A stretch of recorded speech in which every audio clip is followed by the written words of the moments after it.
So, hello guys. Hindi ako nakapa-update sa inyo guys. Pero, nabili ako kasi ng blooms daw. And, ang binigay sa akin na tawad guys ay beta. Pero baby pa guys. Pero okay. Nangagat ko ng kalaki guys. Ang ganda ng kulay guys. Yung nag-anak yung balon moli ko guys. Nag-anak. Pero namatay na. 4 yung nanay guys. Tapos, ay tatlong nanay, tapos dalawang may, kasi namatay yung lahat sila, pero nag-anak sila ng nanay. Kaya okay lang naman. Tanong natin.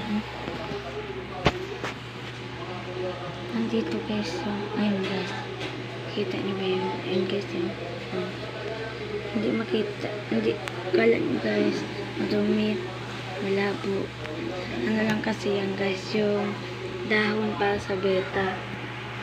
Ayan. Yung kung kita mo guys, ayun. Yan yung anak ng balang moli ko guys. Tapos may nakatalago pa dyan guys. Nakatalago pa dyan sa corals. Corals na. Tapos ito na guys yung update sa dalawang.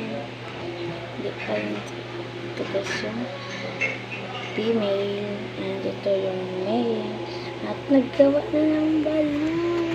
Nagawa na sila ng bubbles guys. Papakita ko sa inyo. Kasi kaunti pa lang. Tingnan nyo ha guys. Shoot lang. Guys, kita nyo guys. Ayan. Ayan. Kita nyo ba guys? Hindi pa guys. That's it guys. I-edit na. Pupunta ko na guys sa aquarium at papakita ko sa inyo ang garden namin. May mga isda na maganda yung update ko doon guys. Kaya abangan ninyo at panoorin ninyo. At syempre, subscribe ninyo. Pindutin mo ang bell. Ayan guys. Ayan yung red. Ito yung puti.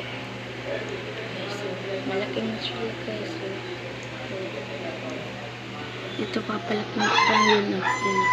Papalaking ko pa lang yan guys. Ayun, maganda diba? Papalaking ko pa lang yan. At ito din, papalaking ko pa lang yan. Diba kung kita nyo yun? Kasi papalaking ko yan guys. Ito guys ay isang female. Kaya pagkatapos nito mga 2 months lang, ito na ang ating i-live sa dito.